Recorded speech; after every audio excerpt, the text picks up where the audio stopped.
And you hear me when I start singing.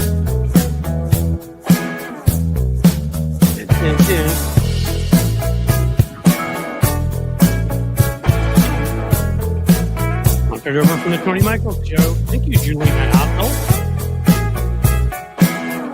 Sponsoring is good.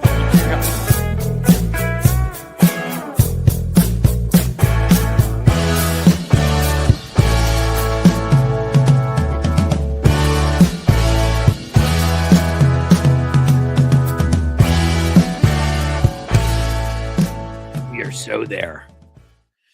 Hey guys, welcome back. Those of you joining us from Tony Michaels, thank you. Those of you joining us from Hal Sparks, I believe there'll be some of you at some point. Thank you. And those of you just joining us from wherever you are in the world, thank you too. I am Cliff Schechter. I am coming to you from the Queen City, Radio City, a freezing frickin' cold city forever now. Cincinnati, Ohio, great town. State could be doing a lot better. I'm going to be honest with you. Lots of stuff to talk about today. It's a small plane, but we've had another plane crash. You know, those folks came over from Tony's place. We already did some talking about that. But it is essential to what I've written about, what I've talked about, which is the administrative state, the bureaucratic state from 100 years ago, starting more than that they're trying to tear down. Basically, a state that was erected to safeguard democracy, place experts in positions where they belong and know something and can help us, and prevent disaster, prevent things like people needlessly dying. There's a reason, and yeah, polio cure and some of those things were part of that reason, but there's a reason we went from like the average age during the 20th century, being like 50 something that people lived till about 80. Now we're headed back in the other direction. We'll also talk about Musk himself. Took some crap from some of you guys yesterday, but I'm sorry, I hate to say it, I was right. Dude was fired. And the reason you know he was fired is because Donald Trump insulted him today.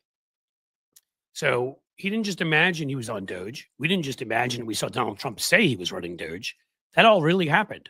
And then Trump got in a fit of pique, as he does, like when he pulls, when he decides that he's no longer going to let Mike Pompeo, who's one of the few stooges who actually endorsed him from the cabinet, one of the four, pulls his security because he's mad about something. Well, he's mad Musk is getting Time Magazine and just had his 47th kid and he's getting lots of attention for all sorts of things. That one dumb little kid sitting on his shoulders, smacking him in the face, insulting Trump. Maybe he just got pissed because that kid had a much quicker wit than Trump. I don't know, but clearly, when you file a legal briefing saying, we don't know what this guy's saying, he's not running Doge nor a part of it, and then you follow that up with, we were looking when we were hiring there for somebody somebody smarter, and then you call him, yeah, he's just an advisor, you're insulting him. It was meant to be a humiliation for Elon Musk, and I enjoy every bit of it, but again,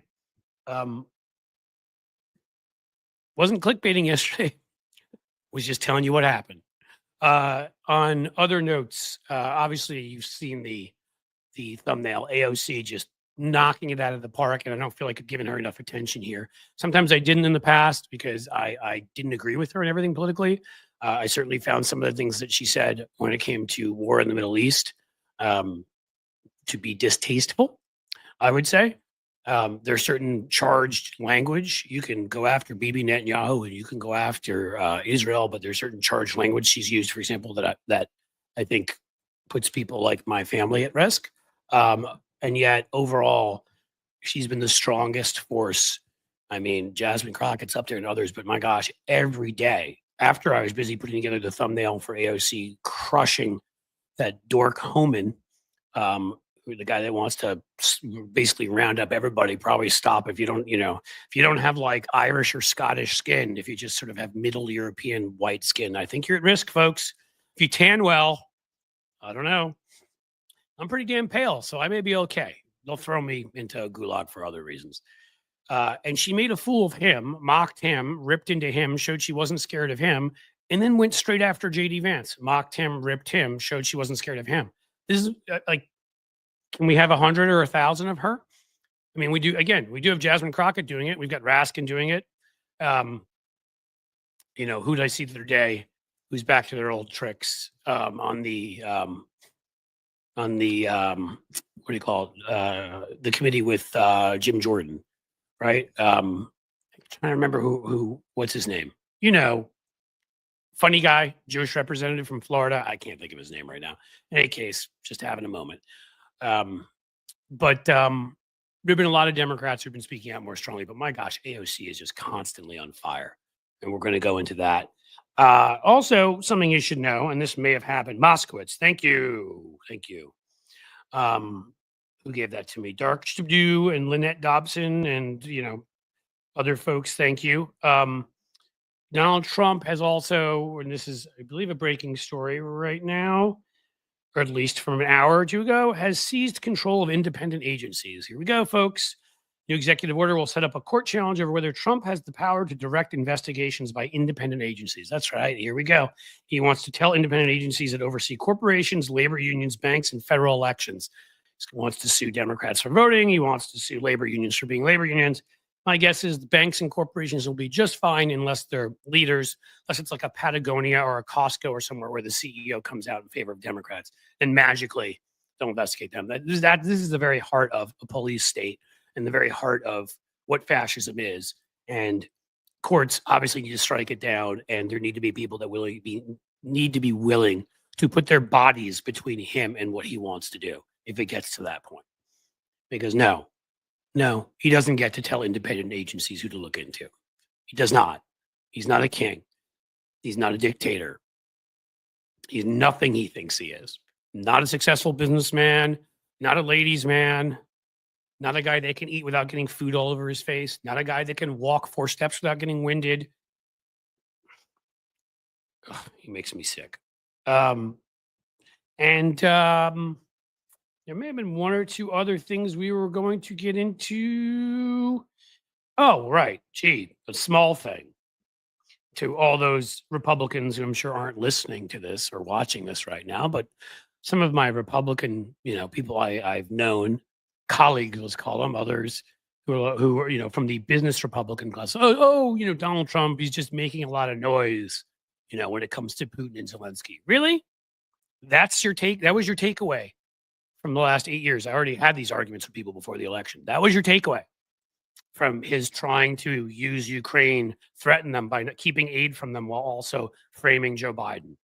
That was, why he got impeached in the first place. That was your takeaway from their taking support for Ukraine out of the Republican platform in 2016, from the dirty with Russian, advisors, the Paul Manafort's sharing collusion, by the way, sharing polling information with Kilmanov, the Russian oligarch close to Putin, with all the head of the FBI in New York, who just magically said there was no connection between Trump and Putin, arrested himself for being tied to a Russian oligarch. And, I can go on and on forever about this. The performance in Finland, however many years ago, that was just pathetic.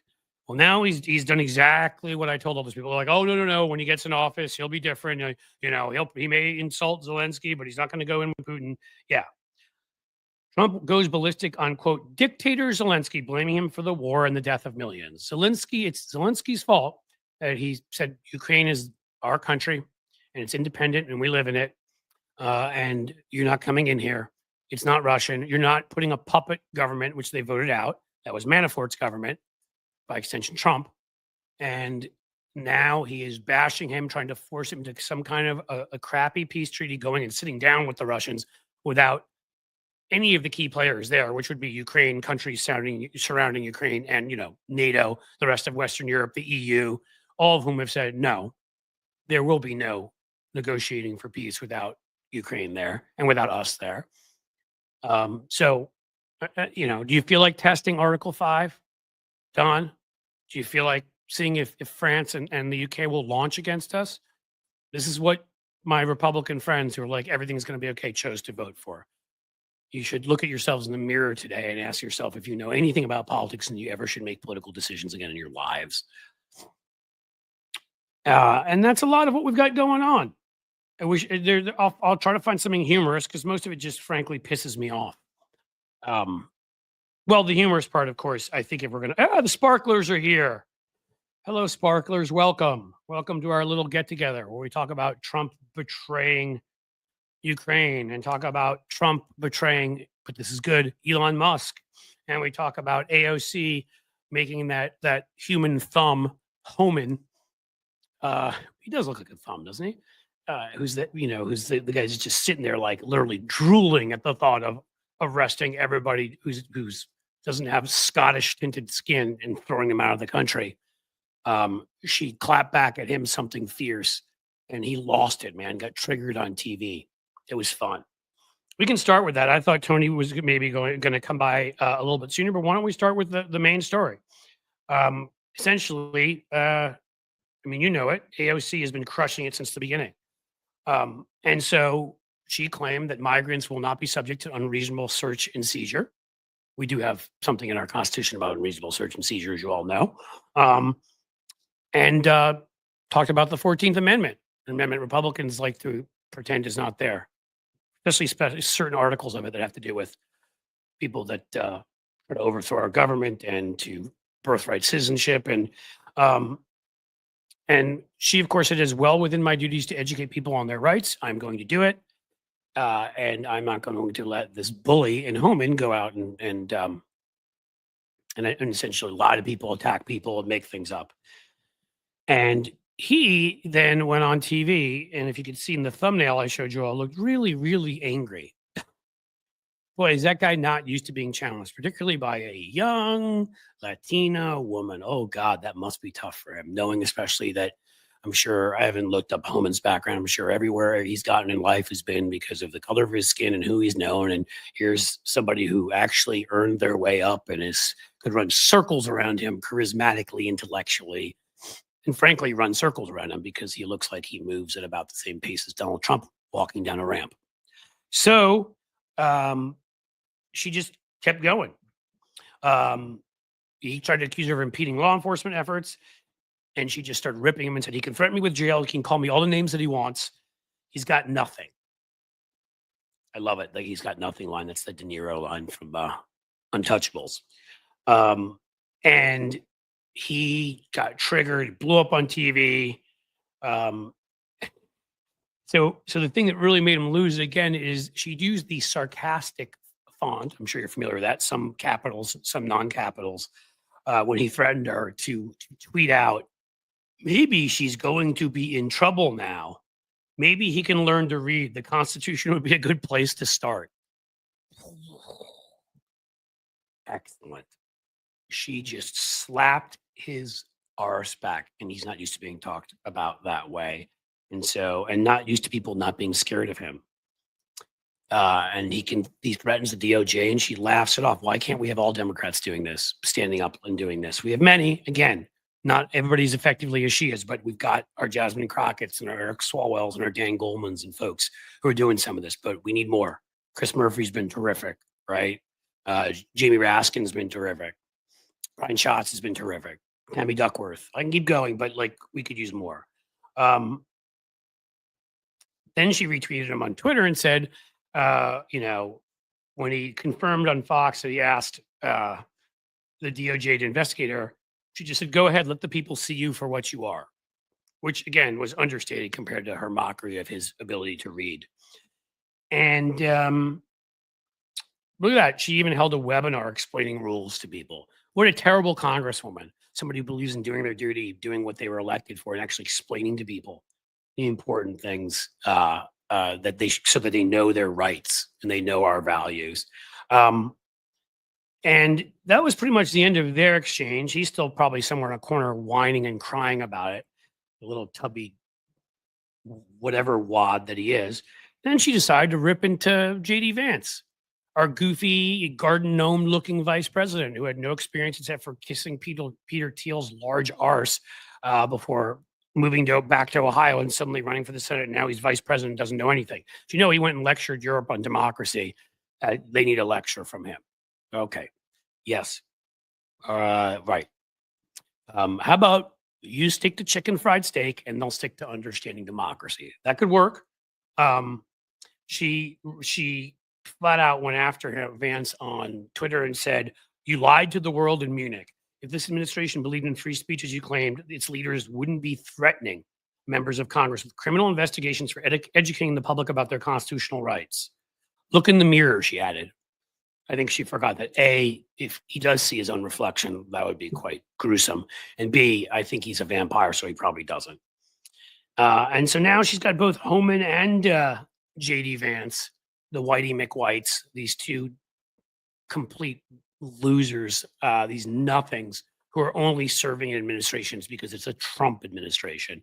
And again, you could be half a dead plant and serve in that administration.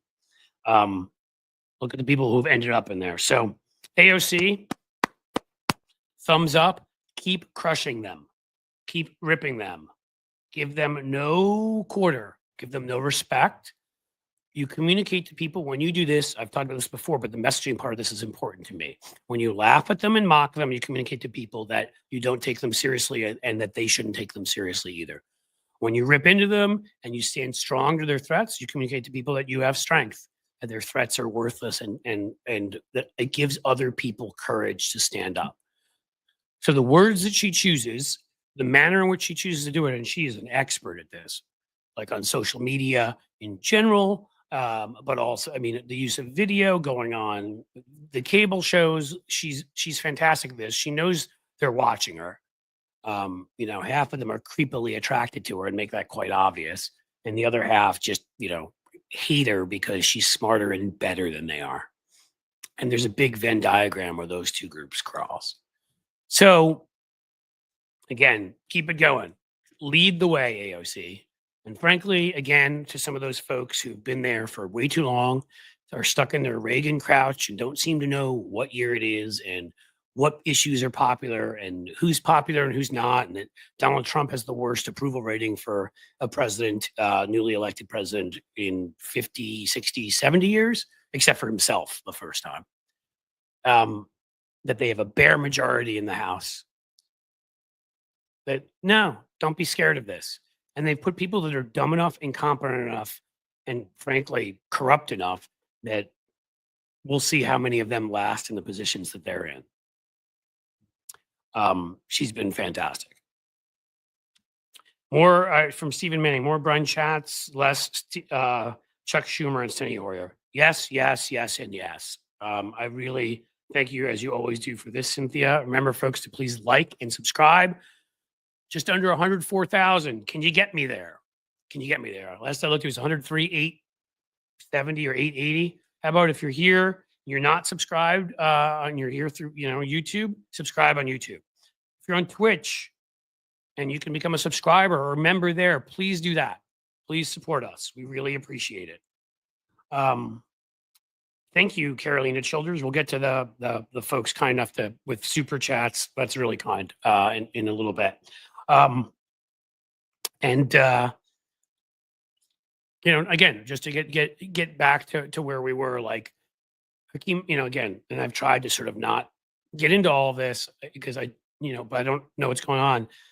No Democratic leader in the House, whether it's Hakeem Jeffries or anybody else, can operate with Nancy Pelosi there kind of looking over their shoulder as a former leader. Nancy Pelosi, if you went back to 2006, 8, around then, honestly, folks, she should be on the Mount Rushmore when it comes to legislating, when it comes to counting votes. She was brilliant and she accomplished a lot for us. But that doesn't give you a free pass when you're becoming a hindrance. You need to know when maybe you're done. And I'm sorry, but I don't like this, like Trump hung around, right, to run for the next election. And don't think I'm comparing Nancy Pelosi to Trump in any way. But I am saying, like, when you're a leader, you should, when you're done, you should move on. And Hoyer is in that. Schumer is still there and leader, but he's not the right guy for the moment. And I don't know how he doesn't know this or how enough people haven't told him this.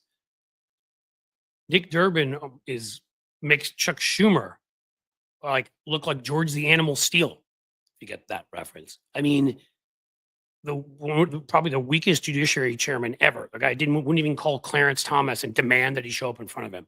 There's so much to look into in the Supreme Court, and we had this guy running that committee. Folks, just leave. You're from states like New York and Illinois, where we can elect hard-hitting, great Democrats. You don't have it anymore. Okay. If you did for this moment, maybe it's, it may not even be age. It may just be, this is a moment that you're not prepared for because that's not how you're made. Fine. There are plenty of things I can't do in life. If I tried to sit together and put any kind of a formula together in a lab doing chemistry, I would blow it up. So I'm not a chemist. If you cannot effectively communicate, cannot effectively message, aren't willing to do it every day, aren't willing to hit them hard, aren't willing to point out their hypocrisy, aren't willing to do it in ways that will create spectacle and get media attention, aren't willing to hold up bills on the floor, but by not giving unanimous consent, aren't willing to stand up and make a statement on the floor, no matter if they rule you to shut up or not, like Representative Stansberry did. If you're not willing to do all of these things, please move aside for those of us who will, so we can save the republic. Okay? Because we're seeing a lot of those folks, and the whole Democratic Party is being labeled by the ones who are right now, for the most part, are in leadership and won't let us, or those looking over leadership's shoulder. I'm sorry, I don't want to have to say any of this stuff. In the past, on gay rights issues, on gun safety, Chuck Schumer was one of our biggest allies when I was working on some of those issues, was a hero on that stuff. Okay. Fought really hard on that stuff. It's not to say the man's never done anything good, but again, I can't just look back at oh, well, you did great things in the past.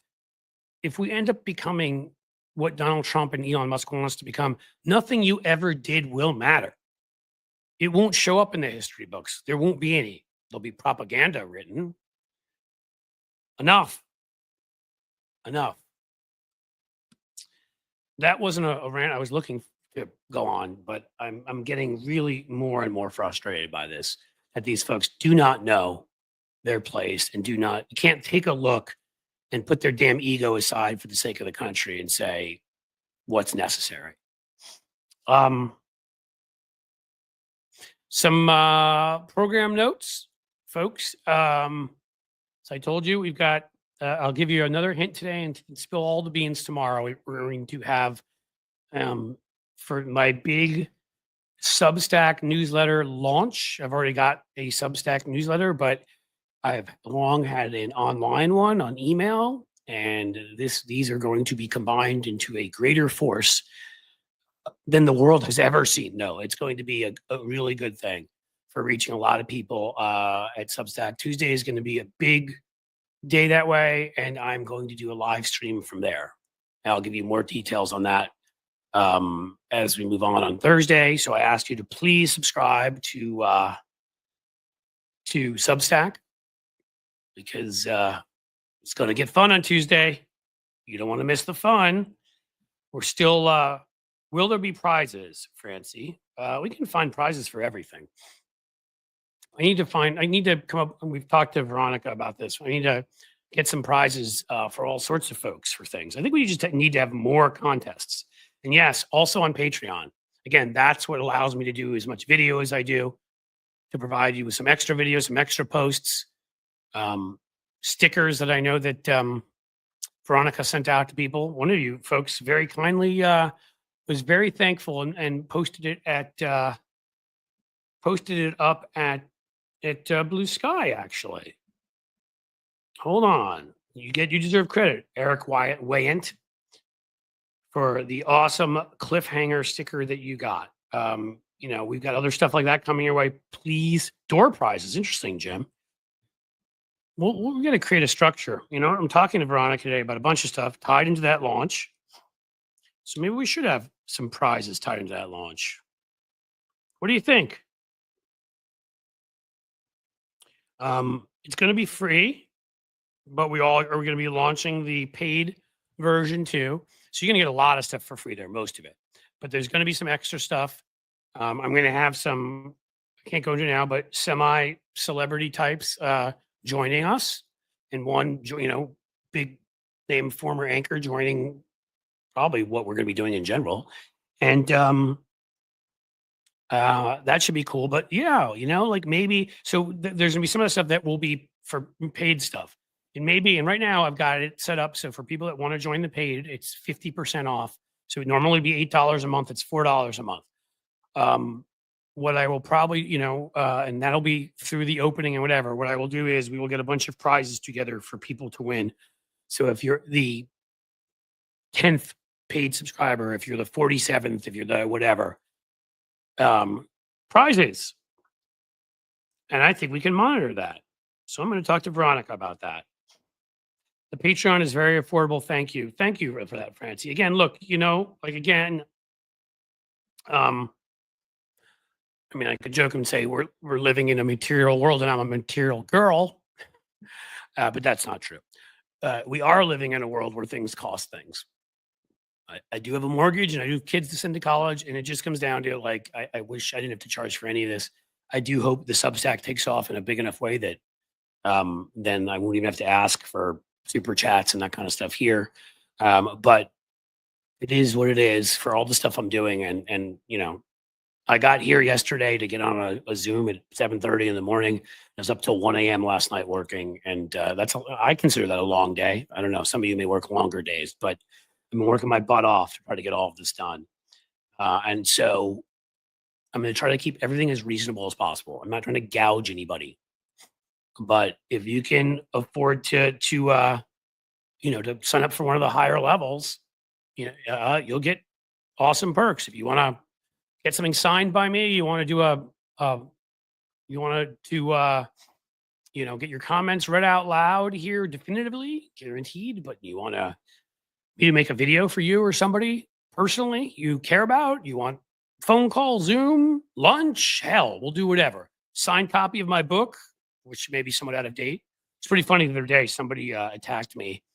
I was on Stephanie Miller's show. Somebody attacked me. It was like, that guy's trying to give advice to Democrats. I think it was probably somebody from the left. And look, he's got a book on McCain on his shelf. That was awesome. I meant to get back to that guy. I haven't done it yet. Yeah. So you focused in on the McCain book. Did you happen to, look at the bottom part of it and maybe see what the author was? Maybe try to figure out if it was a pro-McCain book or not. In any case, people are funny. So yes, I hope that you all can do as many of these things as possible, and I try to make pricing as fair as possible. But again, I got to be able to do this stuff too. I got to be able to make a living, and there's a lot of hours that go into. I have to prep for these live streams in addition to doing them. I haven't had the time lately because I lost my editor to even do the medium-sized videos. I just got a new editor, so we're going to start putting some of those out there again. Those takedown videos. Been doing some shorts. Trying to do stuff on Substack. Prepare for the launch. I've mentioned I have a sick mom. Like this is it's not simple. Well, crap. Tony Michaels said he doesn't have the link. No wonder he can't come in here. Hold on, dude. Sending it. How did I not send him the link? Guys, I'm not that bright. I'm just going to warn you about that. Don't fall for any facade that I may be a smart human, because I'm not.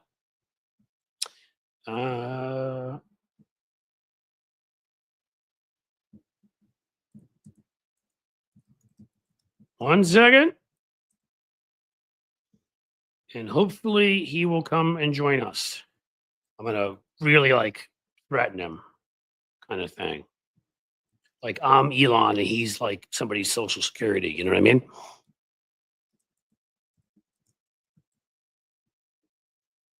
All right. Now let's see what happens. Although we are late in the show. Oh, he's here because I got him the link and he was able to come in and look at him hitting his head. No, I've been sitting here waiting to see if I was going to get on Cliff's show today, but I thought he was like, the hell with Tony. It's not worth it. I like all the cool people here, and you are all cool. I appreciate it. They say very nice things about me when I insult myself. And I insult myself mostly as a goof. But I should self-deprecating humor. Yeah, but I should insult myself all the time because look at all these nice things. Like WW, he's not your normal, smart, handsome, bearded boy. Wow, look at that. I'm abnormal, but I am smart and handsome and bearded. Those are 3 cool things. Oh, Jim okay. Williams told me, Cliff, you're human. You're not perfect. Absolutely, Jim. What did you get and, wrong? Did you do something wrong? Did you do something Yeah, I didn't wrong send that- you the link. So I made fun of myself. Oh, I see. I'm I like, see. guys, I may I seem see. like I'm smart, but don't fall for it. I see. I honestly, I appreciate everything. You guys just show how awesome you are, right? I'm always Well, joking with that. to be perfectly honest, yesterday I forgot to send Cliff the link to my show because I thought it was Monday yesterday when I was getting my show ready instead of Tuesday. Because I just get my days mixed around and mix them together. I don't know if it's been this month has been a long decade if no one's been counting. We were talking about that when I was on. Again, like, and I think everybody feels that way. We were talking about that when I went on Stephanie Miller's show on Tuesday. We were sitting there, and Stephanie's like, "What day is it? What month is it?" I think she'd actually lost track. Like, I don't even think she was joking. We're just like, where the hell are we? What is right? Like Trump time? The only thing I can come up with is Trump time is like time in Interstellar. Right. You know what I'm saying? Well, and we are in the timeline where Biff gets the almanac. Like that's the timeline. We're in that skewed. We're in the Back to the Future 2 timeline when they come back. You're totally right. Yeah, that's where we're at. And you know what's the worst part about that? Is What? In our version, we got the almanac back and away from him and reset things for 4 years. And then he found a way to come back and steal the almanac again. Right. He's got his own flux capacitor somewhere. I don't know where the hell it is. He found a way. Somebody put together, there was, maybe he went to the 1950s dock and held him hostage. You know what I mean? I guess. Who knows? But like, you're right. And it's amazing to me that again, I still find it amazing with all the jokes out there around Donald Trump, with a guy that danced around in like, what was it, a yellow suit with chickens, and a guy endorsed all these ridiculous products that were a joke and bragged about serial infidelity and the bankruptcies. And then even before we knew about the criminal activity, although I always kind of assumed it, but and all of that, they based that character. They said the Biff Tannen character, they based it on Donald Trump. I don't know if you know that. That one character where he's specific got the Biff character who gets powerful and runs the place. That was based on Donald Trump, right down to the hair. It was perfect. Right. Like, well, that actually makes me think a little bit because, we were talking on the phone yesterday about this, that the right understands that you have to entertain first, right? Like people don't want to pay attention to stuff that they don't want to pay attention to. So sometimes you got to really have a shiny object to distract them into paying attention to the thing you want them to that they won't otherwise. And Ronald Reagan is a good case, a case study in this. Ronald Reagan ran a lot of failed presidential campaigns. But then in 1980, he was running against Jimmy Carter, who was a great person, but he was a micromanager, which caused him to not be as good of a manager president as he was a person, probably. I'd say he had great ideas, but he left him vulnerable. Democratic Congress because he was such a micromanager. You're right. That's fair. And it left him very vulnerable. He made himself vulnerable in that way. And probably the reason why is because Jimmy Carter really wasn't he wasn't inherently a politician. He was just such a big personality and so many people liked him. He became a politician with ease. But Ronald Reagan was kind of the opposite. Ronald Reagan was like a B or C actor. And the way that the country really knew him is he was hawking products. Like that's what Ronald Reagan's biggest shtick was. That's what the biggest paycheck that he got from his Hollywood career is. He went on to making these shitty movies to being one of the top endorsement faces out there. When commercials are like 5 minutes long, he would end up and be like, GM is, blah, blah, blah, blah, blah. And he would, was it GM or GE? I forgot. One or the other. He stood up. I think it may have been GE. He would do all kinds of endorsements for all kinds of, like pomades and just anything that Ronald Reagan could grift, he would grift. And it's what kind of gave him this national voice. And then he would go on radio programs and he would start talking about the, dismantling government and big government's the bad guy. And, that narrative really caught on. That's what I've talked about a lot on here, because the language that we need to throw off, and we have been over the last decade or two. I mean, for a while, liberal was a bad word. You know what I mean? Right. They demonized so much of what, and we still, when it comes to bureaucracy, the government, that, I mean, again, I that's why he's ground zero. I blame him. When it comes to the anti-government fervor where we are now, I blame him because he was the one that and the reason why you should is because he was entertaining. He was entertaining to a degree, and he could capture people's attention because he was well known. Because you got to remember, there's only back then there was 3 networks. And so all the commercials were aired on those 3 networks. So you couldn't not but see Ronald Reagan in these endorsements. And that's when what made him super famous. Would watch a TV show. Exactly. Right. And so when you had that component, and then he would go on local AM stations and be talking about politics, they really listened in because he was famous. He was all over the TV. We're supposed to believe what Ronald Reagan says because he's an entertainer, and he would do it in an entertaining way, and his language and his cadence. Do you know what else he did, Tony? Yeah. Mm-hmm. Do you know what else he did? I mean, he divorced his first wife for his second wife. Well, he divorced his first wife, which they, of course, said was sinful and whatever. That. But no, I was getting at the fact that he also hosted a radio show for a while. So yes. Yeah. He hosted. It was, I think, a sports radio show in Illinois before he moved out where he was from. Before he moved out to California to become an actor. He was a broadcaster. So good on the radio.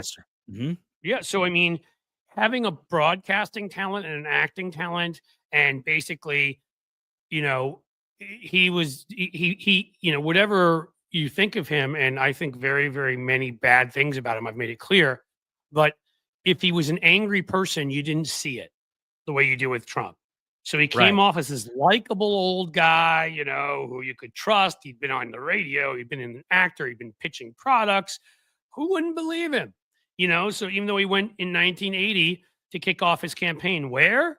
Philadelphia, Mississippi, where the 3 civil rights workers were kidnapped and murdered, and where an all-white jury let off all of the folks who did it, so that the federal civil rights division had to come in and prosecute them on civil rights violations charges. Jesse Helms took him down there to kick off his campaign. He very purposely did some evil, evil things, but he always did it with a smile on his face. And he always was jovial and saying nice things. And that made it a lot harder, for people to see what he was, to see that just like Donald Trump, he knew how to stoke white grievance. And I've got one more thing to add to this. In some of the similarities between Trump and Ronald Reagan, and not really the people, but more the movement and how they got this stuff going, is Republicans actually hated Ronald Reagan. They did not like him. The establishment Republicans did not like him. And case in point, he made George H.W. Bush his vice president. And the reason why is because of the words voodoo economics. H.W. Bush had a lot of power in government. He had a lot of influence. And the way that Reagan kind of handicapped H.W. Bush at the time because of the voodoo economics, a comment during a debate, he made him his vice president. So that he was if you promise people massive tax, particularly at that time, if you promise people massive tax cuts, it's all, now at least people can look up certain information, not that a lot of them do when they need to, but it was a very easy thing to remember. Supply side economics was drawn up by a right-wing idiot who was the Wall Street Journal, one of the editors there, literally on a napkin in a bar. And I'm not BSing you. That is true. That's not apocryphal. That is a true story. And it was just a curve he drew up, like, well, if we do this, and it really was him as an economist doing what we've seen so many professionals do when they become Republicans, whether they're foreign service workers, military, economists, doctors, which is trade away everything they ever claimed to believe in, to become part of the Borg and to get power.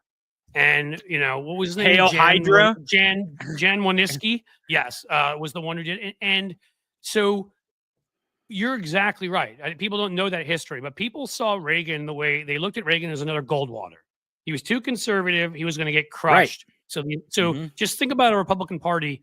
Try to picture in your mind a Republican Party like that, because I know it's very hard right now to picture a Republican Party establishment that actually had some power and could get together and say, this guy's too far to the right. We need a moderate or we're going to lose. And so They supported Nelson Rockefeller over him.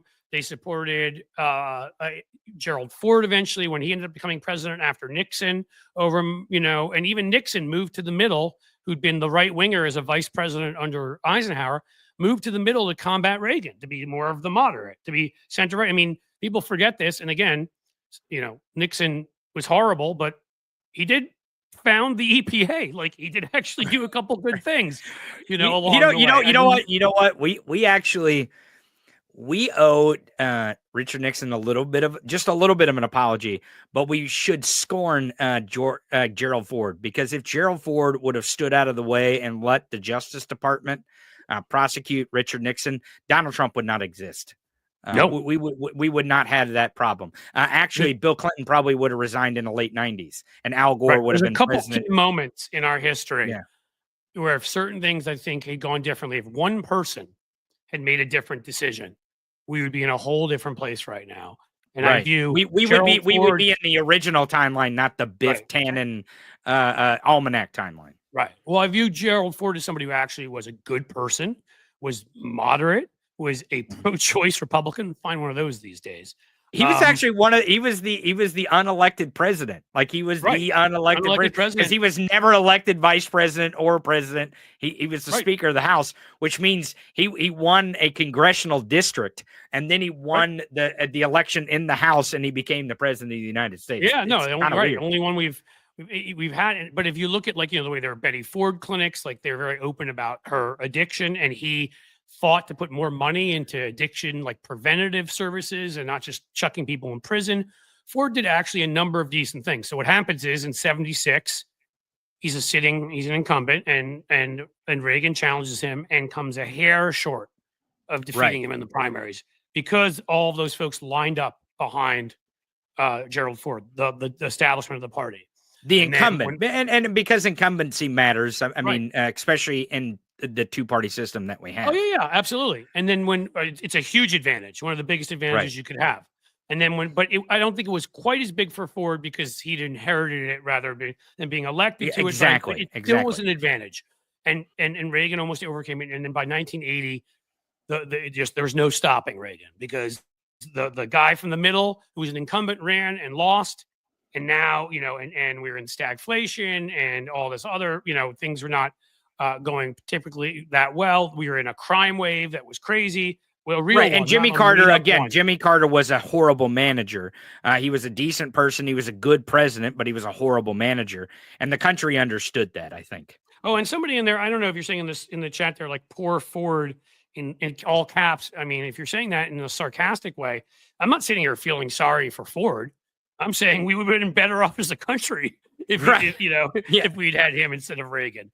I don't feel sorry for people. Like, I remember so many people being like, crying, feeling so sorry and crying over what happened with Hillary Clinton. And my response to that was, I got to meet her. I think she was a terrific public servant. She was amazing. She was a Secretary of State, first lady of Arkansas, first lady of the United States, U.S. Senator, Secretary of State, presidential candidate. Brilliant, fantastic, wonderful, fought for children for years, Children's Defense Fund and all that kind of stuff and whatever. So even though what happened to her sucks, like, when people were acting like, it had ended her world, I would always sort of be like, let's put this all in perspective.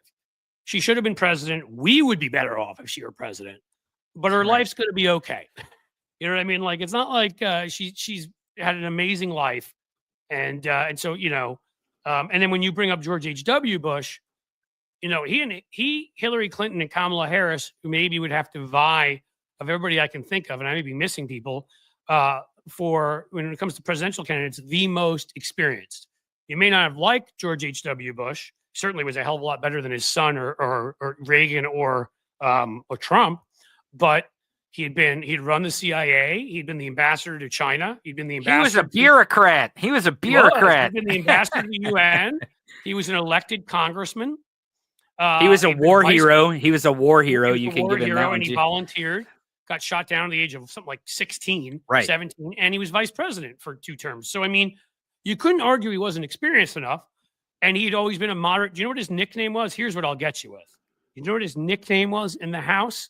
Just to let you know again how different the Ford George H.W. wing was before H.W. sold out a number of stuff to be Reagan's VP. Do you know what his nickname was in the House? I do not, actually. You're going to love this. His nickname was Rubbers, because he pushed so much for planning pregnancies and for birth control. Like he was a WASP from Connecticut who ended up in Texas to find oil. He was liberal socially on everything. And then, of course, even on immigration, he was liberal. Yes, there's a great debate between H.W. Bush and Ronald Reagan, I believe in 1980, where they are talking about immigration. I believe they are in Houston. I believe so. It's one of those conventions was there. I don't remember which one. And they had a debate there, and they were debating, and they both had the same stance on immigration. Is like, when they come across the border, we should treat them like humans because they're humans. Like, well, because humanize them. Reagan, and it caused us to do a lot of terrible things. Don't get me wrong. And the same thing with it was, because there was part of that vision was certainly neocon vision and led to Iraq and things that were terrible. But it also led to taking some responsibility that we needed to be active in the world, that we didn't sit around and gripe that NATO countries aren't paying enough into that. Like they realized that the security of the world that NATO provided was worth paying whatever the hell we needed into it. I mean, right. We just so it protected us. Right. We disproportionately paid to rebuild Japan and Germany. Well, that ended up being a pretty damn good after we destroyed them. Those are two of the strongest democracies in the world right now. A hell of a lot stronger than ours. That ended up being a pretty good investment. So the point is that they understood that part of the equation. I'm not going to say they weren't very wrong on other parts, but at least they understood that part of it. And they knew how to win elections. You could say that Ronald Reagan, because I don't know. A lot of people say that Ronald Reagan was a racist, and if you talk to his son Ron Reagan, he would probably tell you different. He would just say he knew how to win elections, right? And that was the difference between politics then and politics now. Is that politics then they really did use these things to win elections, but at the end of the day, they were, as far as policy goes, they tried to be level-headed, right? They tried to understand that, hey, we can't just upend the entire system because we said we would. Well, right? they may have been wrong about a lot of stuff, but they believed. The big difference, it's right there, is very fundamental. They actually believed in policy. Even Reagan, who was attacking the government, guess who created the Veterans Administration? Pretty big bureaucracy and cabinet department was added under Reagan. Guess who gave amnesty to I don't remember how many undocumented workers here? Reagan. Guess who raised taxes as many times as he cut them? I mean, we can go through the whole thing. I know, that's part of history I know the best. So point being, it doesn't mean that's the stuff they like to ignore when they hold Reagan on a pedestal. But some of the stuff he set in motion, the selfishness, the rejecting the public good of democracy, which he did around taxes, but then it became about all sorts of other things too. The cultural forces Reagan unleashed were terrible. And George H.W. Bush, as Jim was saying in there, from old money and all of that. Yeah, I mean, Brown Brothers Harriman, the old that was their family, the old investment bank on Wall Street. I mean, they went back even in this state. Barbara Bush was from, I believe, Northeast Ohio, but her family was. You know what her do we use maiden name anymore, or is that not PC? Whatever. Her original name. I give a shit. I don't know. Her original name was Mm-hmm. Barbara Pierce. She was from the Pierce family, as in Franklin Pierce, who was a president of the United States. They were as old line WASP as you could get. And that meant they were very liberal. They were sort of like the church, they belonged to the kinds of churches like the Episcopalian one, where you had that Booty. I still don't know if I'm saying her name right, and I'm attacking her or not. Yes. The minister that chastised Trump in front of his face. Yeah. That tradition of Presbyterianism, Episcopalianism, I like the word WASP. It's waspy. She was waspy when she was going after Trump. They were all. She was waspy. All of them. But that's funny because where I come from, there are no WASP. Like, we know what a WASP is. We know what waspy people are. That's what we think of as kind of pretentious elitist is these waspy people, right? Well, I want to thank Epigirl for giving me the proper. So it should be its birth name or name at birth. That is what I shall use. Yeah, I didn't know that. So I like to ask questions when I don't know. But I mean, again, but the problem is, of course, he was pro-choice and he became anti-choice. I mean, the guy that was nicknamed Rubbers in the House became anti-choice because Reagan needed him as VP, and the nutty lifers were first gaining control with the moral majority and others, which was created in '78 of the Republican Party. So Bush had to come out against, gay rights. He had to come out against birth control, had to come out against abortion rights, women's equality in the workplace. It's the same thing Trump did. Trump in the late 90s was for gun reform. He was for women's choice. Right. During the 2016 election, they asked, I think it was Matt Lauer, asked him on the morning show, asked him if transgender people would be able to use the bathrooms in Trump Tower, and he said yes. He said, yeah, they can use whatever bathroom they use. He doesn't care. Yep. No, that's what I mean. It was different. Right. Right. And as we have atrocious. Well, I mean, Trump had to move. And that's why Trump isn't grounded in any real principle. No, most politicians like Trump and Reagan aren't. And H.W. Bush, to the credit of politicians, they will move their ideology to get elected. And again, that's why I say they understand how to get elected. But they understand how to get elected. Yeah, I disagree on one. Yeah, go ahead. I want to point out that now it's atrocious at every game. See, atrocious at every game, and it makes fun of himself or herself too. So you guys better make this person feel better. Like when I insult myself. But Reagan was pro-choice as governor. Yes, Reagan passed what was literally the most pro-choice law in the entire land of California before Roe versus Wade. There are a couple states that legalized abortion before Roe passed the Supreme Court. New York did. Because it was popular. Because it was popular. Yes, because it was popular. And Reagan signed one of, he was terrible in certain other stuff, right? Somebody in there pointed out how much he cut mental health funding by, and that's why there was a great joke in the movie Airport where they show or Airplane, where they show the main character has to go to like what they would then have called an insane asylum. Again, probably not what we're calling it today. And it was called the Ronald Reagan Home for the Mentally Ill was the name of it. So they got a nice little jab at him there, and for the fact that he seemed towards the end of his second term to be losing it a little bit, but also because he cut mental health so much. But point being that, again, none of these guys are perfect. A lot of these Republicans are terrible on a lot of things.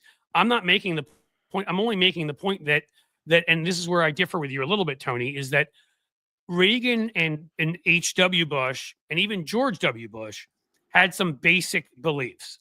They were flexible on a lot of stuff. Right? You mean they had grounded principles in like liberal democracy, lowercase L, liberal democracy. And they were bad on a lot of stuff, particularly George W. Bush. But even George W. Bush, when they rejected the immigration bill, he stood up and he was pro-immigration reform. You know what I mean? Like he wouldn't give into that. Even though he also pushed back on trickle-down economics. He called it voodoo economics. Well, that was Bush Sr. I'm talking about Bush Jr. Oh, I'm sorry. George W., George W. after 9/11 came out and said, Islam is a religion of peace. Now that he went and invaded Iraq and was freaking horrible. So I'm not sitting here trying to make him into a hero. Well, and I think W. Bush. I think W. though in that. At that moment in time, he needed Americans together, not divided. So the last thing he needed was violence to break out in America, because now non-Muslim people thought that the Muslims were the enemy, and they were started attacking Muslim Americans, right? Which we as strategery, as he would say, for our country, strategery. Strategery.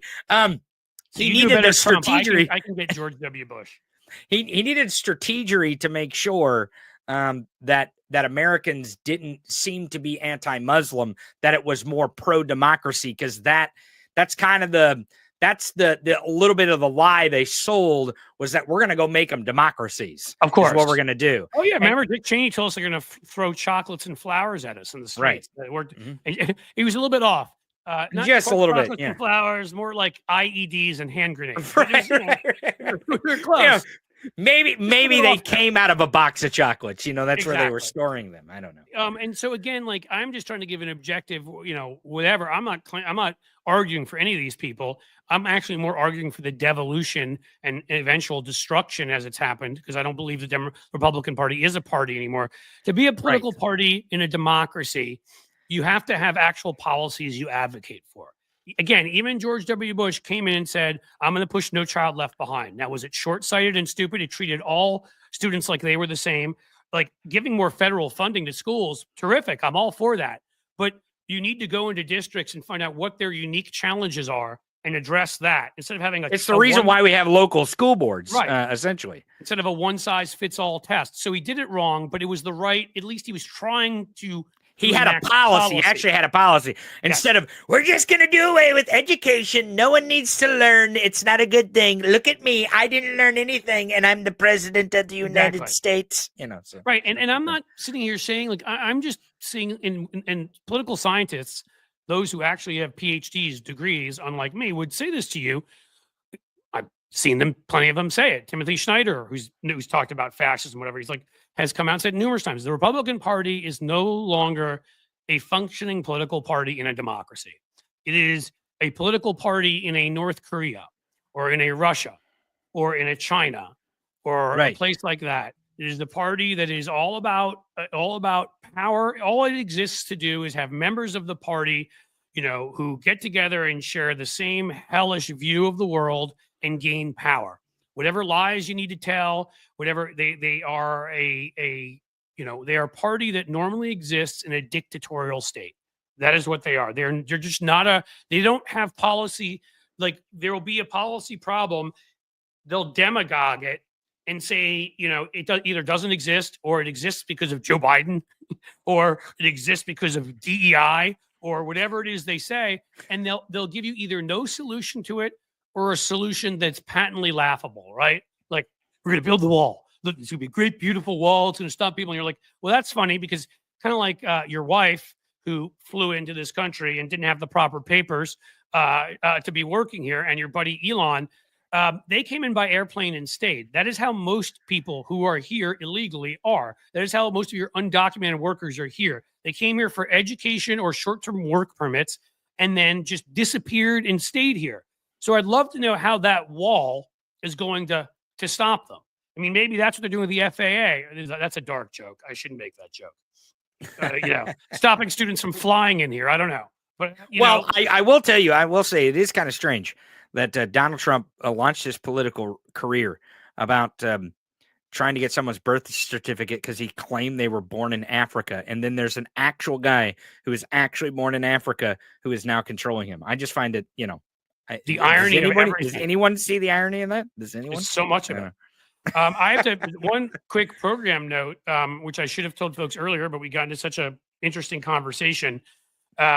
This is actually going to be a very short stream. I apologize. I had to jump into emergency duty to pick up my son and take him to some lessons today, and it means that in about 10 to 15 minutes. Okay. I thought you were gonna say what my problem was at the end of my show, that you had to go to the bathroom or something. That you're like, no emergency. No, I mean, I gotta poo right now. I would just have you keep talking to everybody. I could hold the audience for a couple minutes. I'm not worried about that. I've been known to do that before.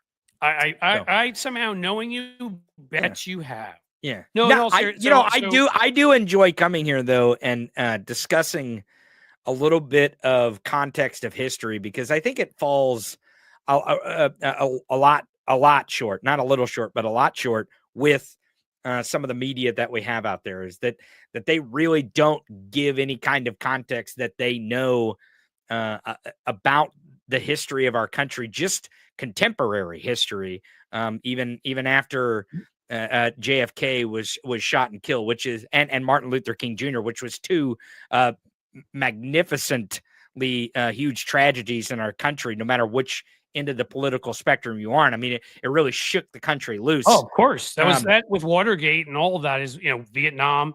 My background, what I was studying when I was heading towards being a professor, was 20th century American history, and it was the rise of the right. So that's why I know a lot about these whack jobs. And even about some of the more obscure ones. We could talk about Paul Weyrich, who worked for the Coors guys and created ALEC, that lobbying group that goes state to state like a bunch of locusts and works with Republican state legislators to frack and, and to raise taxes on poorer folks while they cut them for the rich and all the other stuff. I mean, I had to do all of that stuff. So, I mean, history, I think right now, you want to understand this period. Some of this will sound ominous, but it is what it is. You should do your best to understand American history. First of all, around the 1930s and 60s, when we were in periods of deep upheaval. Obviously, the Civil War would be another one of those periods. Those 3 periods of time. What was it about the Civil War that made this upheaval? What was it about that? It was economic, man. It was the war between the states. Don't you know that? Yeah, right. It was the economics of slavery. Is that what you mean? Yeah, well, it was actually. It was exactly like your average MAGA idiot today. To prove to you that the racist demagogues, the wealthy racist demagogues, the billionaire class, if you will, back then they were only the multimillionaire class. They've been doing this forever. Because again, I don't want to keep asking you stuff. I'm not asking you stuff to try to make you look bad, Tony, because most people don't know. Most people did not know that George H.W. Bush's nickname was Rubbers. Right. Well, and I probably have heard that before, but I didn't have it. So I'll just say this: what most people do not know: 1% of Southerners owned slaves. 1%. The rest of them are too poor to. Well, they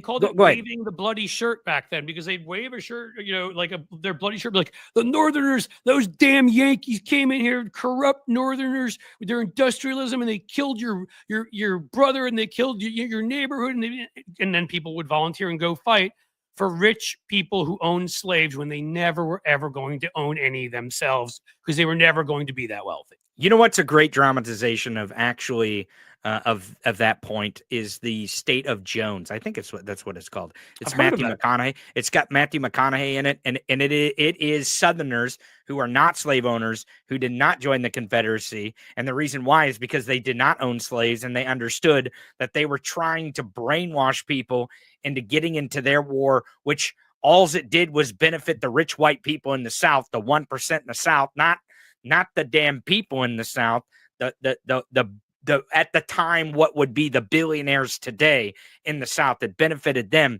and it benefited them to get into this war with the North on those predicates.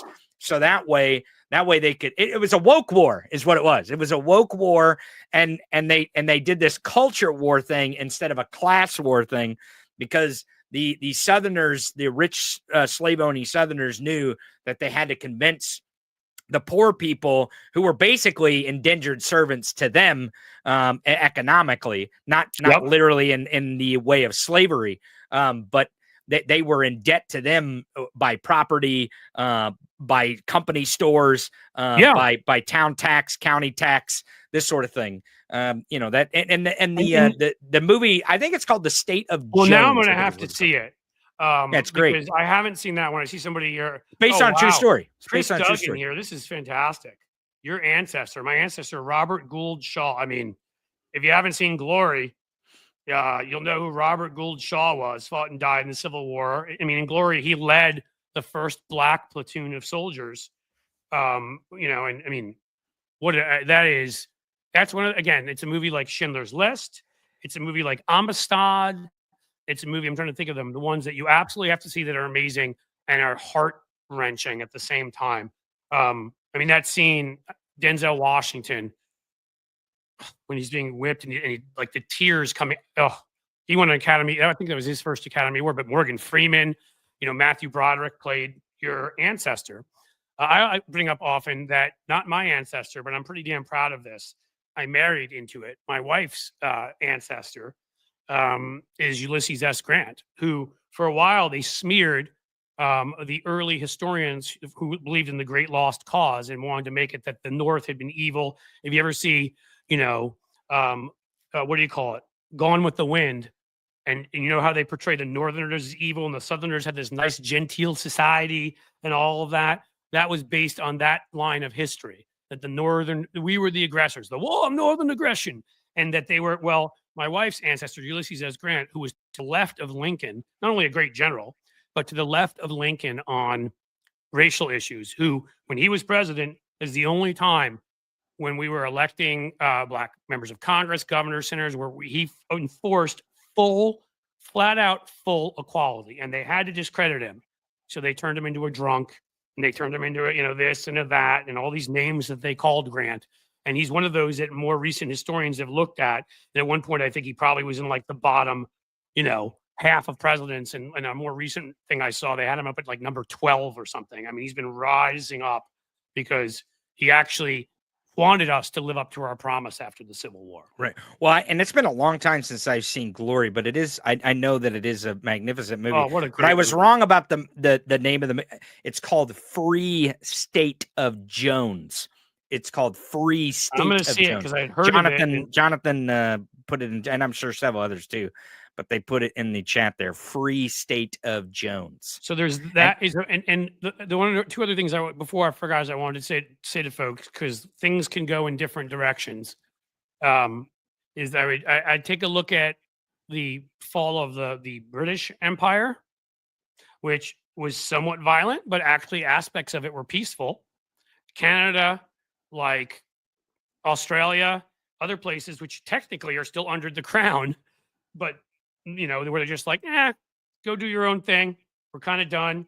Obviously, there was the revolution here. Obviously, there was a lot of violence in India. I'm not claiming it all went smoothly and was wonderful. I'm just claiming that at least it wasn't, like the French Revolution. Is all I'm getting at, the fall of the empire. And then, honestly, I really do believe at this point, I hate saying it, but if you don't know Roman history, you think we're there? I mean, we're, as Francie says here, I mean, the rule of history, I mean, I hate to say this again, I don't want people getting all upset and whatever, but no democracy yet in the history of the world has ever lasted forever. And no empire has ever lasted forever. So I mean, it doesn't mean it can't. And it doesn't mean that we can't have, what I'm hoping for is if we can get Trump and the worst people out of there, because we can have what I would call a softer landing, where maybe other folks step up more and we deal with all of our internal issues and realize we've been overextending, overspending because of corruption, because of lobbyists, because of this, because of that, billionaire class, whatever, and right the ship and do it in a hopefully mostly peaceful way, which numerous empires actually have done. Well, right? And I think that's because I brought up Curtis Yarvin. If you haven't heard of Curtis Yarvin this morning, I hate him. Yeah, dude, if you go into, I don't know if it's news or one of those places, he's got one of the top Substacks, which makes me want to hurl. Yeah, but, well, and I will say that he is a danger to ideals in our democracy, but everyone needs to be well versed on who Curtis Yarvin is and what Curtis Yarvin's his theories are, because I believe that's what's playing out. And I think they want a technocratic dictatorship is what they want. They want rule by AI. Right. And you're right. I know. I agree. And I think the more we know that, and the more we know what their aims are, we know what these moves are. We know what's BS and what we should actually be paying attention to. And to be clear about it, that's why Musk and this group of other idiots, Sachs, Thiel, and all of them, besides thinking that a deep white supremacy built into it from the fact a lot of them are from South Africa, this little group, they think they're better than everybody else. They think they're smarter, and they think we should be ruled by the better and the smarter. But they also think that we don't need nearly as much government because AI can take its place, which clearly it can't, because we're seeing things right now that tell you it can't. Right. Well, and also I the reason why I want people to be aware of Curtis Yarvin is because the more we say his name, the more prominent he will become. And the more prominent he will become, the more his ideals will be shuffled out into the discourse. And when his ideas are shuffled out into the discourse, it's going to absolutely piss off Americans. We should do that and tie it to him. I mean, tie them. Yeah, sure. And I actually wrote a Substack. My Substack this morning with my lead story was about him. I'm going to keep writing about him. Substack. That's right. I'm going to keep writing about him, and I'm going to keep blasting him. And if it's my mission, I will make Curtis Yarvin the most unpopular person in America. And it'll be helpful, honestly, because I mean, obviously what you do will be helpful, but what's helpful is, as you know, with anything branding, something unusual, Curtis Yarvin is not David Smith. which, by the way, Right. is the name of right. one of the, It's is the the same name thing of as the, like Elon Musk and Donald Trump. It's easy to remember that name. right. Then David Smith is actually the head honcho at Sinclair Broadcast, who's an evil effer too. But because his name is David Smith, a lot of people will It's never hard to remember attack it, him, right? Yeah, right. right? Well, and it's hard Whereas, to attack him. It's hard to know which David Smith.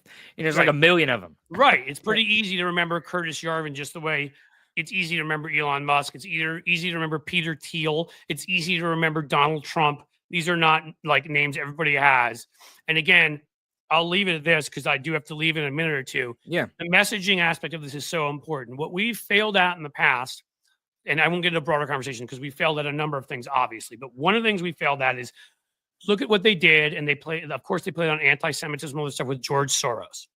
We have never, Koch brothers to a certain degree, where they got booed at like the American History Museum, they put money in New York and some of that stuff, but we have never made them infamous so that everybody, Elon Musk is doing a great job of doing that to himself right now. But we should make them famous. Like whenever people would attack the NRA, when I was fighting that battle, I'd be like, yes, attack the NRA. But right after that, say Wayne LaPierre, their head guy, and Chris Cox, their head lobbyist. Because if those guys can go about watching American children get destroyed and can still live a normal life, we're failing. They should be hissed at. They should be, nothing violent. They should feel uncomfortable in public, though, that everybody's looking at them and freaking hates them. And that's the way it should be with Peter Thiel. And that's the way it should be with Elon Musk. And that's the way it should be with Curtis Yarvin. Make them famous. More importantly, make them infamous. Use those names, attach pictures, do it. That is what I would say. People you normally know, I normally do a little dance on the way out where I do my, who's coming with me from Jerry Maguire to ask for 1 or 2 super chats or super stickers on the way out. But I don't believe we have that kind of time. So you guys are just going to have to choose to be lovely human beings and decide if you want to give me something on the way out. I'm just glad Tony got to hang the whole time, that we had such a fascinating conversation.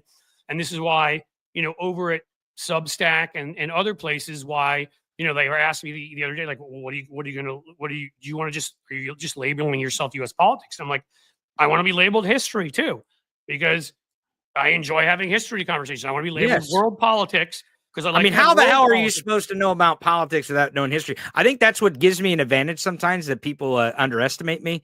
They think I'm just some dumb hick. And there we go. And Robin's going. And then they actually at the very end, they realized that Tony has done a little bit of studying. History was actually one of my favorite subjects. It still is. Fancy too. Yeah. Well, dude, you do a great job, and actually, it's necessary for you to play the. I'm just from the Ozarks here. Right. Right. Exactly. We need that. Exactly. We need regular folks on our side. Make it the same way you can take the argument to regular folks and win them over. I can speak from my experience about these elite a-holes who make up our media these days and whatever, and talk about some of whom I actually knew as a kid, and point out where I know motivates them when they try to hide it and pretend. Thank you, Sheldon, as always, man. Sheldon is a regular with these. It's fantastic. Very kind. But I try to constantly remind people of all of that stuff, because I know what they talk about in their country clubs. I know what they value. And it's been a big part of the problem with our media. And it may be why I get so angry at corporate media, even more so than some other people, because I know the people there. And, I don't know them all personally, but I know a decent number of them. And I knew a bunch of them literally as a kid. I was in school with them.